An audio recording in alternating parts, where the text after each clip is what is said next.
Bienvenue dans cette capsule. Je suis Ghislain Défaut. Je vais te montrer comment tu peux sensibiliser ton camarade, tes parents sur certains préjugés qu'on porte sur les individus parce qu'ils possèdent des caractères nouveaux. Pour cela, nous allons revenir sur la notion d'expression de l'information génétique, c'est-à-dire de l'ADN, et plus précisément, nous allons revenir sur les notions de gènes et d'allèles. Bien, je rappelle le schéma d'un chromosome avec ses deux chromatides fixes réunies autour d'un centromère.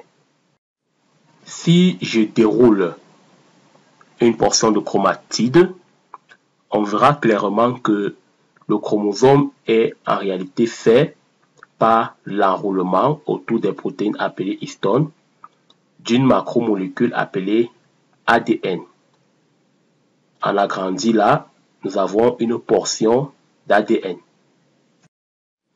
Une portion de la macromolécule d'ADN ou acide désoxyribonucléique est appelée gène. Supposons que ce gène est responsable de l'expression d'un caractère visible, par exemple la coloration de la peau. Supposons que pour ce gène, il existe deux versions qu'on va appeler allèles. Le premier allèle va être responsable de la coloration normale de la peau, c'est-à-dire la couleur noire, entre guillemets.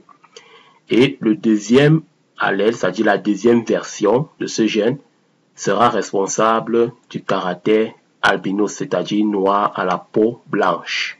Admettons que le caractère albinos, c'est-à-dire noir à la peau blanche, est le résultat d'une mutation, c'est-à-dire une modification dans le gène, et cette modification a entraîné la disparition de la couleur normale de la peau, faisant par exemple de cet enfant au milieu un individu albinos.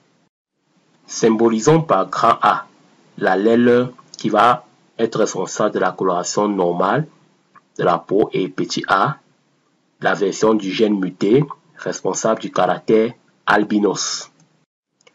Bien, pour mieux comprendre, je vais représenter une paire de chromosomes.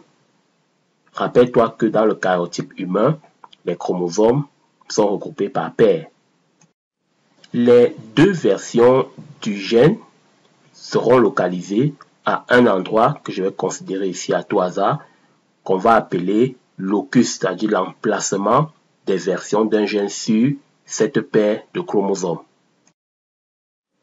Bien, la version grand A que nous avons notée tout à l'heure sera dit allèle dominant, c'est-à-dire cet allèle qui va être responsable de la coloration normale de la peau.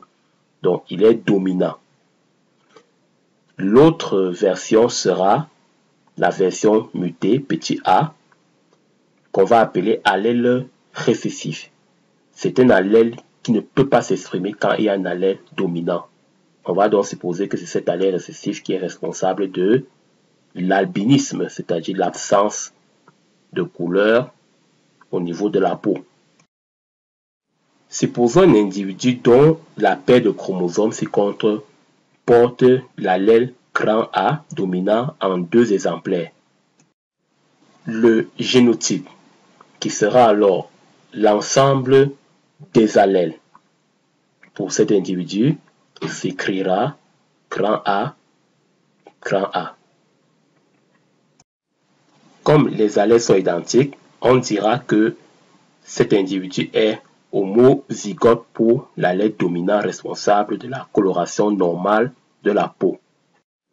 Supposons maintenant qu'à ce même locus, pour un individu, on a l'allèle récessif en double exemplaire, c'est-à-dire cet allèle lorsqu'il s'exprime, l'individu est albinos. Je rappelle que l'albinisme est une anomalie caractérisée par l'absence de coloration de la peau.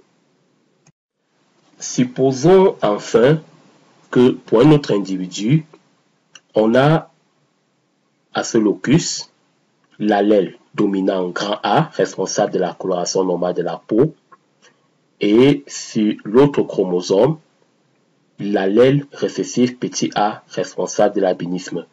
Dans ce cas, les allèles sont différents. Le génotype s'écrira grand A petit a et l'individu sera dit cette fois hétérozygote pour le gène responsable de la coloration de la peau. On va supposer un couple d'individus dont la peau est normale. L'homme qui épouse une femme, que je représente dans ce cercle-là. Le génotype de l'homme, c'est grand A petit a. Il est hétérozygote, pareil pour sa femme. On va se poser la question, sachant leur génotype, quels sont les types d'enfants qu'ils vont obtenir. Comme tu vas le constater tout à l'heure, ce couple avec ce type de génotype va obtenir 4 types d'enfants, si on considère les génotypes. Le père va donner la version du gène grand A et la mère la version du gène grand A. L'enfant qui va naître aura pour génotype grand A, ça veut dire qu'il est homozygote. Et comme c'est l'allèle dominant, cet enfant ne sera pas albinos. Pour le deuxième type d'enfant, le père peut donner la version grand A, allèle dominant, et la mère donne plutôt la version petit a, allèle récessif. L'enfant à naître cette fois sera hétérozygote, c'est-à-dire grand A, petit a. Mais comme grand A est dominant, cet enfant ne sera pas albinos, sa peau sera normale. Le père peut plutôt donner l'allèle récessif et la mère donne l'allèle dominant grand A. Comme l'allèle est dominant, l'enfant qui naîtra aura pour génotype grand A, petit a, donc il sera hétérozygote et sa peau sera normale. Donc vous voyez qu'on a 3 possibilités d'avoir des enfants non albinos. Un homozygote et 2 hétérozygotes. Le père peut plutôt donner l'allèle récessif petit a et la mère l'allèle récessif petit a. L'enfant aura seulement les allèles récessifs dans son génotype petit a et cet enfant sera albinos, donc il aura l'anomalie de coloration de la peau. Ceci dit, nous aurons 4 types d'enfants. Un enfant homozygote grand A, il n'a que les allèles dominants, donc sa peau est normale. 2 enfants hétérozygotes grand A petit a. Comme l'allèle est dominant, son expression masque l'expression de l'allèle récessif. Ces enfants sont normaux. Et un enfant homozygote petit a. Cette fois, on a l'allèle récessif en double exemplaire qui n'est pas masqué par l'allèle dominant. Et cet enfant sera albinos. Voilà, nous sommes parvenus à la fin de cette capsule et j'espère que tu as compris la notion de gène et la notion d'allèle pour ce qui est de l'expression de l'information génétique. Je suis Ghislain Desfaux. À bientôt.